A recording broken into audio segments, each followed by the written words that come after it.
Salut à tous et bienvenue dans Top Sport. Top Sport, votre rendez-vous chaque lundi avec l'actualité du sport régional. Top Sport qui se met cette semaine à l'heure du hockey sur glace à l'occasion de la reprise du championnat de Ligue Magnus. Nous sommes sur la glace de la patinoire de l'Iceberg à Strasbourg où l'Étoile Noire, vice-champion de France en titre, vient de s'incliner 4-2 contre Angers dans le choc de cette première journée de Ligue Magnus. Vous voulez tout savoir sur la saison du hockey sur glace qui s'ouvre et sur cette équipe de l'Étoile Noire version 2011-2012. C'est dans cette émission, on va parler tennis, on va également parler handball, le programme tout en images et en détail, c'est le sommaire. Dur, la reprise pour les vice-champions de France. À l'Iceberg, Angers a fait la différence dans le deuxième tiers-temps, sans dominer l'Étoile Noire, mais en étant plus réaliste. L'attaquant David Caillé et l'entraîneur Daniel Bourdage reviennent sur la glace nous parler de cette nouvelle saison qui commence.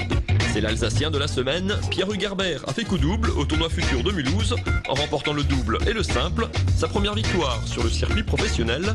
Top Sport l'a rencontré. Enfin, gros plan sur le Mulhouse Handball Sud-Alsace qui attaque sa saison en Pro D2 mais qui rêve tout haut d'accession parmi l'élite. Et on commence cette émission toujours sur la glace de l'Iceberg avec David Caillé, attaquant forcément déçu de cette première défaite à domicile. 2 défaites en plus dans la semaine après celle à Dijon en Coupe de la Ligue. Début de saison un petit peu difficile, même si on a l'impression d'avoir vu un bon match ce soir. Oui, définitivement, début de saison un peu difficile.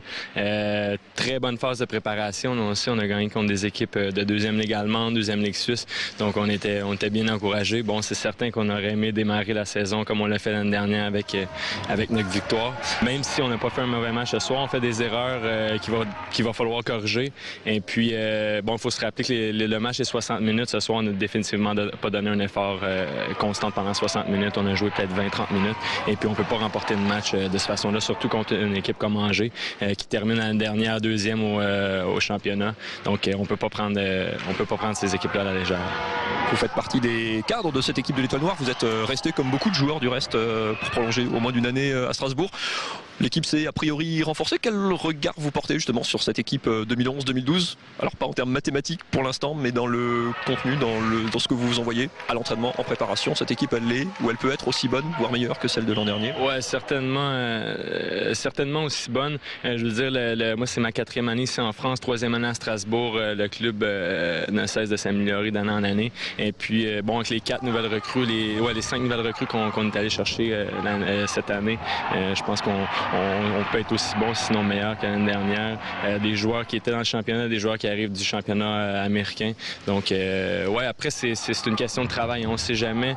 Les blessures aussi qui peuvent influencer les résultats. Donc, c'est de grandir en tant qu'équipe, rester, il faut que la chimie soit bonne. Et puis c'est ça, c'est aligner des victoires et puis espérer faire aussi bien que l'année dernière. Pour terminer, le club et votre entraîneur sont très discrets sur les objectifs du club cette année. Vous êtes finaliste du championnat l'an dernier. C'est un petit peu une surprise, en tout cas une superbe aventure. Est-ce que les joueurs, le vestiaire, se sont fixés un objectif? On se dit qu'il faut faire au moins aussi bien que l'année précédente, même si c'est très très compliqué. Ouais, comme j'ai dit l'année dernière, c'est difficile à ce moment-ci de se fixer des objectifs. On sait que, bon, nous, on pense qu'on s'est amélioré en tant qu'équipe. Après, on n'a pas vu les autres équipes. On sait que les autres équipes ont fait du recrutement aussi. C'est certain qu'on a goûté à la finale l'année dernière. Et puis, c'est certain qu'on a le goût de retourner là. Mais en ce moment, là, parler d'objectifs, ça serait un peu trop tôt. Merci beaucoup David et bon vent à cette équipe de l'Étoile Noire version 2011-2012. On va revenir dans quelques instants sur la glace de l'Iceberg. Petite parenthèse tennis, il y avait un tournoi futur du côté de Mulhouse, l'occasion de rencontrer Pierre-Hugues Herbert et Albano Olivetti, 2 des grands espoirs du tennis alsacien. C'est parti. Retenez bien ces 2 noms car vous les entendrez sûrement beaucoup dans les prochains mois. Pierre-Hugues Herbert et Albano Olivetti, 2 jeunes Alsaciens à l'assaut du tennis mondial. À l'occasion du tournoi futur de Mulhouse au TC Hilberg, les 2 jeunes gens étaient associés en double où ils se sont imposés vendredi soir. Mais le plus beau était à venir pour Pierre-Hugues qui éliminait son partenaire le lendemain en demi-finale du simple avant de remporter la finale dimanche, s'offrant ainsi sa première victoire sur le circuit professionnel. Une belle récompense dans une saison 2011 qu'il jugeait jusque-là plutôt sévèrement. J'ai eu une saison 2011 pas si bonne que ça, on va dire. J'ai l'impression à l'entraînement de faire beaucoup de progrès, mais que j'arrive pas vraiment à mettre en place en match. Mais dans l'ensemble, c'est très correct. J'ai quand même été assez solide, j'ai peu perdu en dessous. Mais c'est clair que bon, j'aurais peut-être espéré après la fin de saison 2010 une plus belle saison 2011. Bon, c'est comme ça, c'est les hauts et les bas. Là, pour l'instant, ça marche pas trop mal en ce moment. J'espère que la bonne partie de saison arrive maintenant. Une saison qui l'aura mené à courir le monde, d'Italie en Finlande ou des États-Unis en Lituanie. En un an, il aura ainsi gagné près de 600 places au classement mondial. Sa victoire en Alsace va l'emmener aux alentours du 300e rang, faisant de lui le numéro 1 alsacien, devant Paul-Henri Mathieu, toujours convalescent. Pas de quoi flamber cependant, car si à ce niveau on s'entraîne comme un pro, on ne vit pas encore de sa passion. Là, on en vivote, on va dire, on gagne un peu d'argent par-ci par-là. Mais on n'en vit pas. On tourne un peu partout, là où il y a des tournois.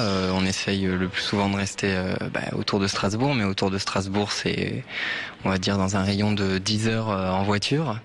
Donc c'est toujours quand même assez loin et on voyage énormément, on s'entraîne. On pense tennis tous les jours, donc c'est pas si facile que ça, c'est assez épuisant. Une fatigue sûrement un peu plus douce après la victoire. Prochaine étape, se tester sur la catégorie supérieure, dans les tournois Challenger, une marche plus haut, encore un peu plus près des sommets.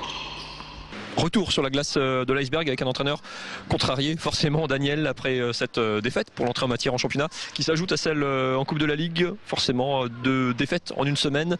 Il n'y a aucun entraîneur qui se satisfait d'un tel bilan. Non, c'est surtout ce soir, celle de la Coupe de la Ligue. Vous le savez, c'est la Coupe de la Ligue, c'est des matchs, je dirais, c'est un peu la continuité de la préparation. C'est un petit peu agaçant de l'avoir perdu de la façon qu'on l'a perdu, mais après avoir mené au score. Après avoir mené au score 2-0, ils sont remontés 3-2. Mais ce soir, comme j'ai expliqué, c'est pas un mauvais match qu'on fait, mais c'est pas suffisant pour battre Angers. Et je sais qu'on est capable de passer à l'étape au-dessus. C'est le genre de match que si tu joues contre peut-être une équipe un petit peu en dessous, tu vas peut-être marquer des buts, peut-être que tu vas gagner, mais on doit faire un très bon match pour battre Angers. On le sait, on l'a vu en avril dernier, au mois de mars dernier, que pour battre Angers, tu dois être extraordinaire, tu dois bien jouer, tu dois bien te préparer, tu dois être prêt pour un match difficile. Et là, ça ne suffit pas. Ça ne suffit pas ce qu'on a fait ce soir. Vous étiez assez satisfait de votre préparation qui a été longue, assez complète, avec beaucoup de matchs, beaucoup de victoires également. Qu'est-ce qui change quand on bascule en compétition? L'engagement, il y a des choses qui tout monte d'un cran un petit peu, surtout contre une grosse équipe du championnat comme Angers. Déjà, ce qui change, c'est les adversaires. On n'avait pas joué Angers. Angers, c'est une bonne équipe. Angers va terminer dans les 3-4 premiers, on le sait. Qu'on les ait pas battus, c'est pas un drame. Maintenant, c'est à nous d'analyser ce match-là et de corriger et de faire en sorte que les joueurs se préparent un petit peu mieux, qu'on corrige nos petites lacunes ou les grosses lacunes, mais qu'on progresse. Il y a un double danger pour l'entraîneur que vous êtes, qui est à la fois le gros début de saison que vous aviez fait l'an dernier avec une grosse série de victoires, avec ce statut de vice-champion de France aussi, quelque part qu'il faut assumer parce que tout le monde, j'imagine, vient vous titiller. Alors cette année c'est aussi la finale. Le boulot de l'entraîneur en début de saison, c'est de dire non, les compteurs on les remet complètement à zéro. Il faut oublier quelque part la saison dernière. Je pense que vous pourriez être entraîneur. Merci. Question-réponse, c'est exactement cela. On tourne la page et puis on travaille avec beaucoup de sérieux, avec l'envie de revivre les mêmes playoffs et de faire mieux en championnat. C'est pas autre chose. L'entraîneur que vous êtes doit jeter des seaux d'eau froide un petit peu pour refroidir un petit peu l'enthousiasme parfois et la pression qu'il peut y avoir sur votre équipe et sur le club même en général. C'est pas mon rôle à moi de jeter de l'eau froide. Moi, je dois me concentrer avec les joueurs sur la saison qui s'en vient. On a un match de jouer. On a perdu contre Angers chez nous. Vous savez, l'année passée, là, on est en championnat, on n'est pas en play-off. Nous, on veut faire mieux qu'en 11e. Non? On veut bien jouer avec beaucoup de régularité et on va se concentrer là-dessus. Merci beaucoup Daniel Bourdage et longue et belle saison à l'Étoile Noire, c'est tout ce qu'on vous souhaite. On va ouvrir une page handball dans cette émission avec un petit voyage du côté de Mulhouse, avec le Mulhouse Handball Sud-Alsace qui nourrit de grosses ambitions en D2 pour rejoindre Célestat parmi l'élite. C'est tout de suite.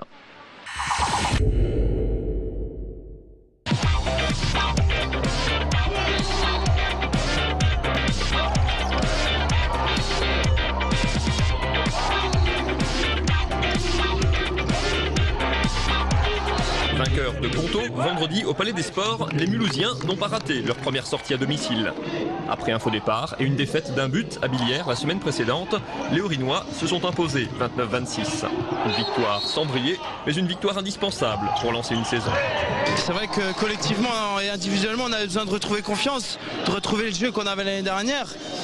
Et je pense que c'est un bon début ce soir, même si c'est pas encore parfait. Je pense qu'on a retrouvé un petit peu de ce qu'a fait notre force l'année dernière. Une saison passée qui a dopé les ambitions alsaciennes. Derrière Célestat et Créteil, les Mulhousiens avaient réalisé un superbe parcours en championnat, ponctué d'une très belle 3e place. Ajoutez-y une demi-finale en Coupe de France et vous obtenez un des épouvantails de cette Pro D2, candidat déclaré à l'accession parmi l'élite. On attend beaucoup de nous. On a fait un recrutement avec des joueurs potentiels pour jouer la montée. Donc maintenant, tout le monde nous attend, toutes les équipes nous attendent. On va dire qu'on est un peu l'équipe à battre avec Aix et Dijon. On a un statut assumé, mais je pense qu'il y en a beaucoup qui ont ce statut assumé dans la poule. Notamment Dijon qui a ce statut, Aix, Angers qui s'est bien renforcé. Équipe surprise, la saison passée, Mulhouse affiche donc clairement ses ambitions. L'ossature de l'équipe est restée la même, 3 recrues l'ont renforcée et le nombre de joueurs professionnels est passé de 10 à 13. Le club affiche aussi le plus gros budget de son histoire, loin toutefois des favoris du championnat. Pour jouer à LNH, il faut au moins 1,3 million, voire 1,4 million. Il y a 2 clubs qui ont 1,5 million et 1,6 million, à savoir Aix, 1,6 million et 19 joueurs. Professionnels et Dijon qui viennent de descendre de LNH et qui ont un budget de 1,5 million. Donc voilà, et nous on est à 700 000 €, donc la marge est encore grande. Au-delà des moyens, le nouveau système de play-off pourrait faire le jeu des Mulhousiens. Fini en effet la montée automatique pour les 2 premiers, seule la première place donne accès directement en LNH. Les équipes classées de 2 à 5 disputeront des play-offs et seul le vainqueur de ces matchs couperés le rejoindra dans l'élite du handball français. Si on est premier, tant mieux, on monte direct, mais bon, on va déjà penser aux play-offs avant. Mais il ne faut pas oublier que l'année dernière, nous, on a pris match après match, ça nous a réussi. Donc je pense cette année, c'est ce qu'on doit faire.